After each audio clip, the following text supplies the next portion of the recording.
सेवा वंदे मातरम इस रचना की 150वीं वर्षगांठ के स्मृति उत्सव के अंतर्गत प्रस्तुत है लघु रूपक श्रृंखला वंदे मातरम एक जय घोष। मूल मराठी संहिता मिलिंद सबनीस, हिंदी अनुवाद जयंत पात्रिकर, प्रस्तुतकर्ता अनुश्री पाठक। आज सुनिए श्रृंखला की 32वीं कड़ी।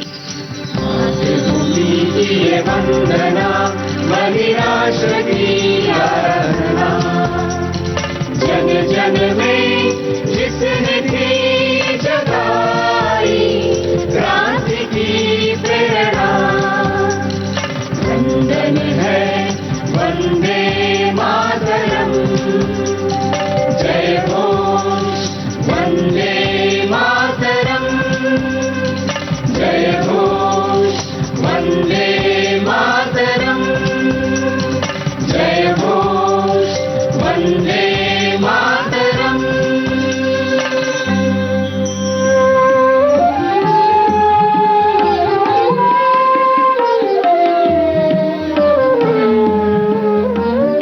बारिसाल अधिवेशन को पहले ही दिन मिले इस उत्स्फूर्त प्रतिसाद से बौखलाए हुए अंग्रेज अधिकारी जमा हुए युवाओं और नेताओं पर निर्मम लाठीचार्ज करके भी नहीं रुके। अधिवेशन के लिए आए सभी लोगों के नेता और आदरणीय स्थान रखने वाले सुरेंद्रनाथ बनर्जी को ब्रिटिश अधिकारी कैंप ने गिरफ्तार कर लिया। उस दिन अदालत की छुट्टी होने के कारण उन्हें मजिस्ट्रेट के घर ले जाया गया। वहां सुरेंद्रनाथ ने सरकार की तानाशाही की कड़े शब्दों में निंदा की। इससे चिढ़कर मजिस्ट्रेट इमरसन ने अदालत की अवमानना के लिए उन पर 200 रुपये का जुर्माना लगाया। साथ ही जुलूस में भाग लेने के लिए 200 रुपये का जुर्माना और अलग से लगाया। वकील और सबूत पेश करने का अनुरोध भी इमरसन ने ठुकरा दिया। सुरेंद्रनाथ ने तुरंत यह जुर्माना भरा और सम्मेलन में उपस्थित होने के लिए अधिवेशन स्थल की ओर दौड़ पड़े। वंदे मातरम शब्द पर प्रतिबंध लगाना, सुरेंद्रनाथ की गिरफ्तारी, उन्हें हुआ जुर्माना, लाठीचार्ज, ये सब गैर कानूनी था। उस परिस्थिति में भी वंदे मातरम की विराट गूंज के साथ अधिवेशन की शुरुआत हुई। वंदे मातरम गायन से सभा शुरू हुई। अश्विनी कुमार दत्त और सुरेंद्रनाथ बनर्जी अभी सभा स्थल पर नहीं पहुंचे थे, इसलिए निवारण चंद्र दासगुप्त ने भाषण दिया। अध्यक्ष अब्दुल रसूल ने कहा, हिंदू हो मुसलमान हो, हम सबको मिलकर ये आजादी की लड़ाई लड़नी है। हम सबको इसमें शामिल होना चाहिए। देश की भलाई के लिए हम में से हर एक को ये काम करना ही चाहिए। ये भाषण चल ही रहे थे कि सभा मंडप के बाहर वंदे मातरम के नारे और शोरगुल सुनाई देने लगा।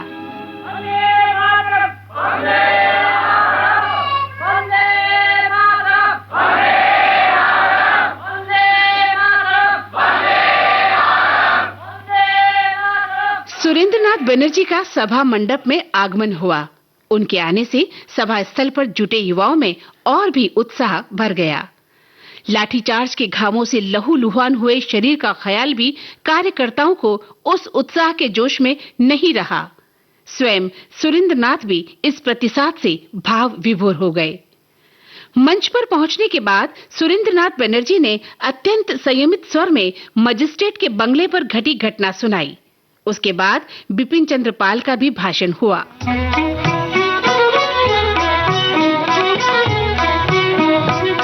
बारिसाल का युवा नेता चित्तरंजन गुहा बुरी तरह से घायल हो गया था। एक दिन पहले ही निकले जुलूस में आगे रहने वाला यह युवक वंदे मातरम के नारे लगा रहा था और बाकी युवाओं से मिले प्रतिसाद से चिढ़े अंग्रेज अधिकारी ने इस युवक की बेरहमी से पिटाई की। उस खून से लथपथ हालत में भी वो वंदे मातरम के नारे लगाता ही रहा, इसलिए सिपाहियों ने उसे सामने के तालाब में फेंक दिया। साथियों के कारण उसकी जान बची। उसका अपराध सिर्फ इतना था कि दिन दहाड़े सड़क पर वो भारत माता की जय जयकार कर रहा था।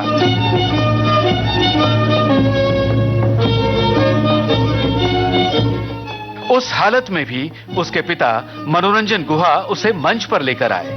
उनका भी भाषण हुआ।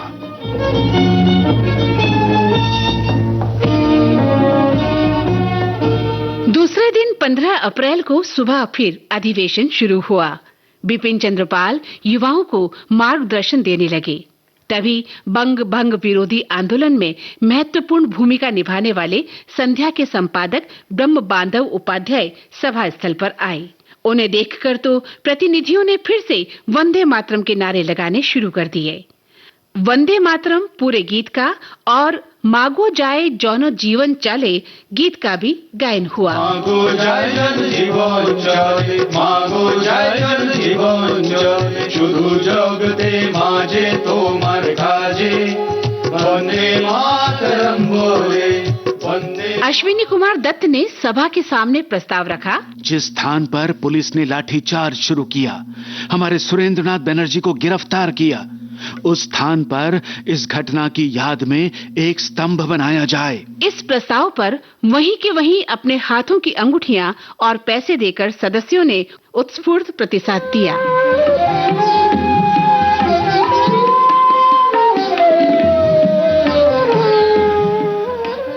उसी समय कैंप ने निषेधाज्ञा का आदेश दिखाकर सबसे वचन मांगा कि कोई भी प्रतिनिधि सभा समाप्त होने पर वंदे मातरम का घोष नहीं करेगा। बीते कल निर्ममता से लाठीचार्ज करने वाले कैंप को सभा स्थल पर देखकर उपस्थित जन समुदाय और भी क्रुद्ध हो गया। कैंप सुरेंद्रनाथ बनर्जी के पास गया और बोला, Listen, I'll be safe here with you.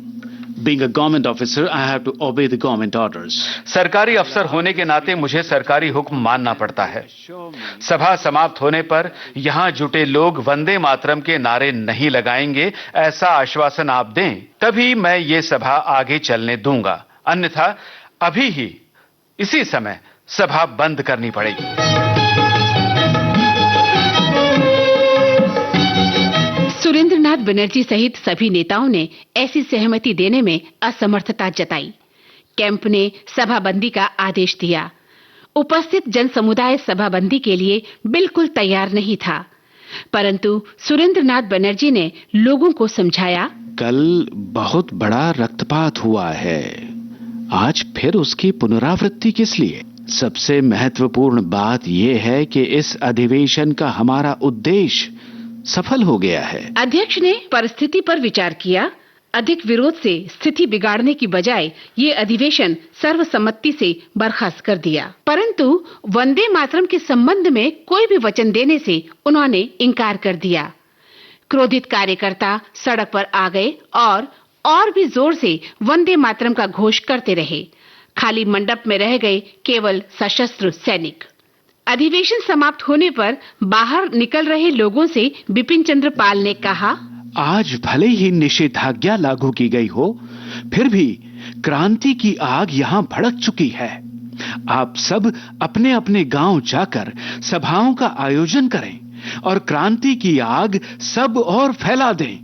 आज का दिन शोक संतप्त होने का नहीं, बल्कि अत्यंत आनंद का दिन है।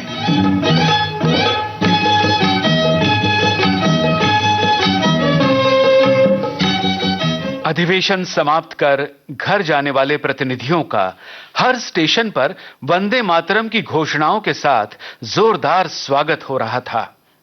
बारिसाल से लौटते समय रेल में सुरेंद्रनाथ बनर्जी से भगिनी निवेदिता ने कहा, आपको जेल में बंद करने का सरकार का षड्यंत्र आपने विफल कर दिया है। अपने ही बुने जाल में ब्रिटिश सरकार फंस गई है। नैतिक विजय तो हमारी ही हुई है। भगिनी निवेदिता की यह बात आगे सच साबित हुई।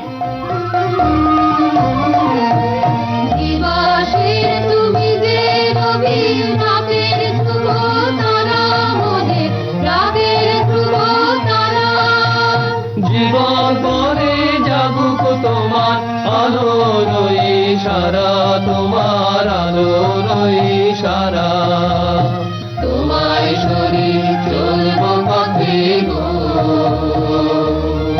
মোরা তোমায় শরীর দিব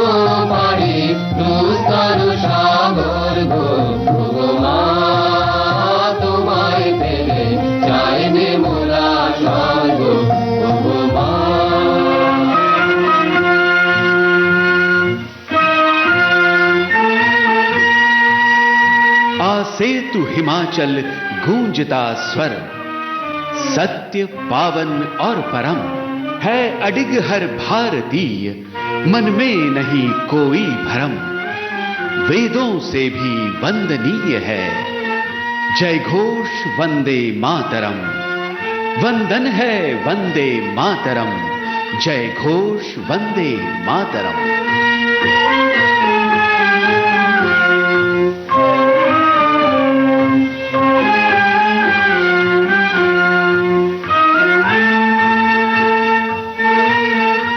वंदे मातरम एक जय घोष, इस लघु रूपक श्रृंखला की ये थी 32वीं कड़ी। मूल मराठी संहिता, मिलिंद सबनीस, हिंदी अनुवाद, संपादन और शीर्षक गीत रचना जयंत पात्रेकर। शीर्षक गीत के संगीतकार अमित रॉय। वाचक स्वर जयंत पात्रेकर और मंदाकिनी जोशी। सहभागी कलाकार ममता सिंह। तकनीकी सहयोग किरण बंग, समृद्धि नाइक। प्रस्तुति सहयोग आकाशवाणी पुणे। प्रस्तुतकर्ता अनुश्री पाठक। ये कार्यक्रम विविध भारती से प्रसारित किया गया।